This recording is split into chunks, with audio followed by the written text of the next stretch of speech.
Hey, what's up, guys? How's it going? So, we're going to be covering the topic of basically how do you do like level threes, level fours, especially level five Darknests. And of course, I'm sure some of you guys out there, you've probably stumbled upon this problem where you may end up having, well, yeah, if you're like me, you don't have a leader. But when you're starting out, you're probably thinking to yourself, well, what can I do to get these darknests out of my way? How do I know I'm gonna win every single attack I send? Well, look, it really boils down to mechanics. So if we take a scout here real quick, all right. When you look at a level 3 Darkness, the one thing that you got to first figure out is what type of troop type are they focusing in? In this case, I can look at it ballparking. I could just say, well, you definitely got a lot of guards, lots of infantry units. Okay, so just ballparking it there, I could see this and I can say, yeah, it's probably more than likely going to be an infantry based nest to attack, right?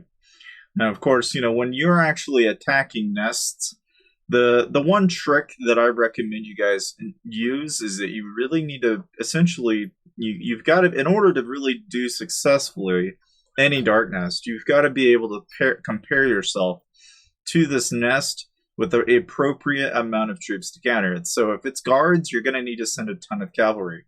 Now, of course, sometimes you'll get into these cases where, well, maybe there's a ton of infantry and a ton of range. Well, then you're going to send a lot of cav and a lot of infantry to counter it. It's as simple as that. But really, where you're going to start noticing, especially in level 4 nests, is that it goes up a step even further. You go from something that was like, it's like mildly simple to something that's maybe not so simple. All right, like if you look up here, all right, you can see here, you're dealing with again a good number of guards, but now you're dealing with about 1,000,000 or so across on both sides. This, in itself, really, all right, if you're really wanting to counter this, you're going to need to either determine what exactly you want to knock out first. Do you just want to use all range and knock out the cavalry but then risk getting completely beaten by the guards? Probably not. So you're probably best sending a ton of range and a ton of cavalry. My best bet, in the sense that if you're going to safeguard your range, you probably ought to send a cavalry phalanx at this. The reason being is cav and cav cancel each other out, and then the guards, if they run straight into the cav, they're going to die straight away anyway. And so you protect your range in the back doing that. Now, of course, you're probably thinking, well, how does that look like in a troop composition? Well, that would be like if I was to take 50-50. Okay, that's one way. You could do a 70-30. Okay, so you do 30% range, 70% cavalry. Or you could do 50-50. You could do a 60-40. And those are not bad options. In those kind of situations, I think a 60-40 is quite appropriate. But whenever you do level 3s or level 4s, generally speaking, you need to be using tier 3s from this point forward. You can use level 2s, and I don't recommend using level 1s. But generally, everybody that sends has to be sending the same troop type. You cannot have, and I say this because a lot of the time people will just send whatever. They'll send siege and they'll send whatever. And that's not what you want. Okay, whenever you go after Darknests, you can't be doing that. And your stats need to be up to par. So if you haven't, and you're still struggling, all right, a lot of where you're going to see some enormous differences is when you start getting into this 300 or 400% bracket. But even when you're starting out, 200 or so percent and having 100% or so, that's enough to at least help when you're doing rallies on those nests. Now, of course, when you get into level 5 nests, that at that point you're dealing with nothing but pure tier 4, and most of the time, all right, and I say this with a lot of certainty, okay, I've very rarely have gotten through level 5 nests with just purely tier 3. The reason being is because very seldom can you actually get into a nest that isn't purely made out of tier 4. You can get into some that aren't, but most of the time you need tier 4 for level 5 nests. And so, like in this case, a level 22 Dark Essence. All right. And you can see here it's kind of mixed, right? So you've got a lot of range, and then you've got some cav, and then you got some inf and some destroyers, right? And the problem is now the wall HP is pretty high too. And so oftentimes the real trick to doing level 5 nests is that you either do one unit type. So in this case, you could go completely all infantry and max out all of your infantry stats so that you're doing 5 or 600%, so that you could just completely crush the wall and then knock out all the range that are out in front. Because again, you're assuming that maybe they're in range phalanx and maybe you'll crush the front line.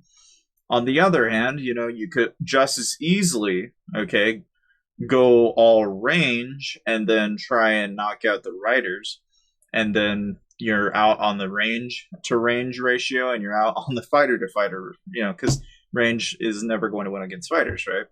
So you at least now you kind of get an idea of why I say infantry, really, because 900,000 is quite a bit. I could put an inf range setup into a 60-40 here, and it wouldn't hurt me, really, because inf and inf are going to cancel each other out. Range is going to knock out those drakes and protect our infantry, and our infantry is going to completely squish the cannoneers. So you can either go a full 100% infantry and then do that, or you could do even an 80-20, do an 80% infantry march with 20% range. Okay, and when I say that, right, 80-20 or 60-40 or whatever, when I'm saying that, those are the percentages. So if you're sending 300,000, you need to think 60% of 300,000, 20% of that, yada, yada, yada. And everyone, not just yourself, needs to be doing this. And this even holds true for the leaders, okay? So a lot of the time people like to think, well, I'll just send, a rally attack, 5 minutes. I'm just going to pick whatever and throw it. Okay, no, you got to be a little bit more strategic than this, okay? Like if you're gonna go after something, like in this case, it's you're gonna be sending infantry and range, then your hero lineup needs to match that.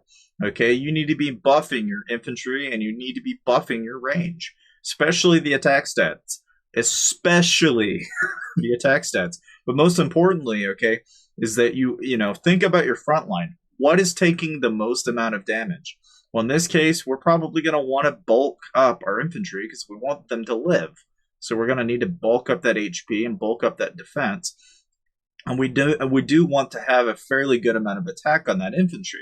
Now, our range, being our backup, isn't exactly something of major need. So we'll put a little bit in the back, but it's not a super major focus.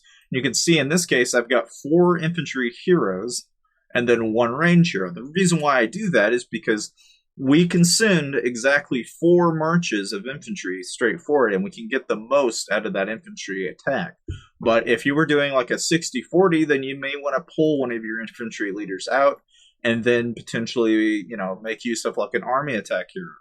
Because again, army attack is king in this game. And frankly, I think even if, all right, when you're getting into the question of, well, what's better for me? Okay, if I take this infantry hero out and put in someone like this who's adding 20% army attack, here's the rationale. Think of it like this: 30% and 50%. Okay, you see how much of a difference that is? Because even though you're getting 20% army attack, you may be getting 20% across, but if you're only using 2 unit types, that's not really helping you. You're getting 20% into 2 stats.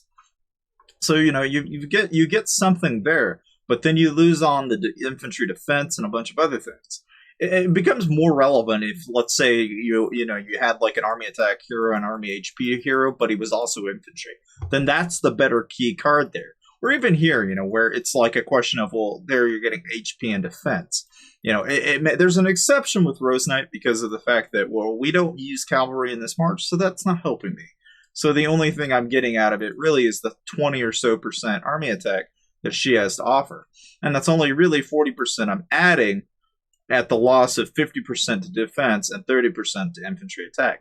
Now, see, obviously, you could obviously pick, many different heroes. You could just as easily pick a hero like this, and now you're saying, well, this is probably not so great because you're only getting 30% infantry attack, and then trap defense really doesn't do me any good.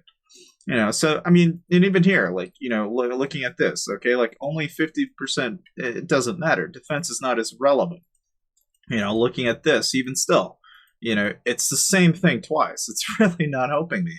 But this on the other hand, I'm getting 50% HP and 30% to my infantry attack. That that is what is helpful, and ultimately would build my team even further than what even this guy would do. And that, I mean, that's the mindset, or at least the logic, because you got to think that, you know, your front line needs to have a lot of HP to survive longer, and you need to be able to do enough attack. That's part of the reason why you pick the teams that you do, at least when you send them out on the march.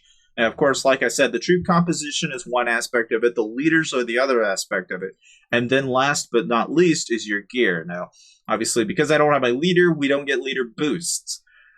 So you got to make sure that you send your leader when you actually do a march on a Darknest, okay? Because if you don't, it's going to be very hard, and most of the time, it's not gonna come easy, okay?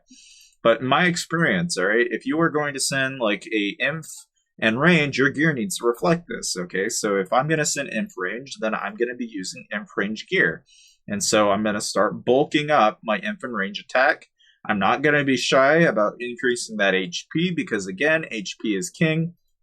You know, and you look for more ways where you can improve the army that you're sending so that you can get the most out of it. That's really what you do to be able to do Darknests in general. I mean, I want to say the ballpark number on composition for doing like a level 3 nest. If you had tier 4, it's like a little less than 500,000. I've done level 3 nests even without my leader with less than 600,000 troops. It's actually doable. If you have like if you put 600,000 tier 4 in, it usually will do just fine most of the time. If you're dealing it with tier 3s, which I'm sure most of you will be dealing with, then sometimes you need to be using about a mil to 1.2 mil. I've seen it as low as 800,000 if you're not wearing bad gear, but most of the time it's going to be around that 1.2 mil mark, assuming that you have done and used the compositions that I'm suggesting. Okay, it's around that ballpark, and I get it. I stress this because you got to make sure that your guildmates are sending the right compositions into your rally. If they do not send the right compositions and send whatever the hell they want, you will have so many other problems that arise from this. It's not even funny. And of course, I've had people ask me in the past, you know, what the hell should I send for a phalanx? You know, okay, I mean, honestly, you know, in a situation like that, all right, where it's mostly range, then infantry phalanx is probably not a bad option. But sometimes you may feel that, well, I don't want to lose my front line right away to damage. Well, then you could use, you know, put 4 units of range and the rest be the other unit types and turn it into a range phalanx. And then in that first march, you'll lose the 4 units because they get hit by the range in the front line. And then your infantry would come by on the sides and, you know, and they would crush. Either way, it doesn't really matter how you want to approach it, but you can kind of see why that works the way it does, because the full blunt of that first hit is going to get absorbed by the 4 units, and then you have your backline that will completely get that first good crushing attack. But again, I stress this a lot because if you understand what people are doing, that it kind of makes more sense, at least in how they're doing it. But you know, needless to say, I mean, when it comes to actually like doing Darknests and such, I mean, like I said, I almost recommend that, you know, the higher level Darknests are going to be a little bit more difficult, especially for smaller guilds. You know, if you're doing anything as a guild and you are tier 3, you can do level 4 nests without tier 4 players. I just will say without a doubt that if you don't coordinate and use some of the tips I've suggested up to this point, you will have a very hard time doing them. And frankly, if you want my honest, truthful advice, all right, my guild, I think, was about 6 to 7 billion might by the time we were actually doing level 4 nests regularly. I think just about anybody can do them if you know what you're doing. Of course, you know, I really do recommend that if you are doing nests on a regular basis, you must, and I mean must, should, or I really think you ought to at least, get the sorcerer and get his ability. I'm already working my way to it, and I'm thinking this is probably actually not really such a bad idea. Because really, Imagine getting a transmutation every single day. That doesn't sound like a lot at first, but it's a lot of stuff if you can do those level 4 and level 5 Darknests. And frankly, the higher the tier, and of course, I think we've talked about this really briefly on the channel in the past, but the different tiers of the essences, not the level, the tier, as in like the actual color, is going to determine the kind of reward you can get and how good it'll be. The timer is only going to determine what better kind of loot you'll get. All right, so like if it's gray, okay, that's like the worst. You have green, which is like you're mildly okay. Blue is like I'm getting closer, and then you've got your gold, which is pretty much like the best of the best that you can get, and you'll only find it really in level 5 nests and sometimes in level 4s. But anyway, like I said, we'll explore that topic in the near future. If you guys ask me in the comment section below what you want to know about them, I'll gladly tell you, because like I said, it's a little bit more off topic for this video, but needless to say, I really do hope this kind of helps you guys, at least when you're doing Darknests. And again, like I said, if you guys are interested in joining a guild and you are looking for somewhere to go, we are in 281 officially as of today. My guild is still recruiting. We're up in growing arms. We've actually got a 5 billion might guild now that is actually our ally right beside us. And of course, Wolfpack is, kind of keeping us company. But needless to say, I really do hope you guys are excited about learning this new topic of, getting the new things. And I'll hopefully get to see more of you guys in the comment section. But needless to say, check out these videos, and I'll see you guys next time.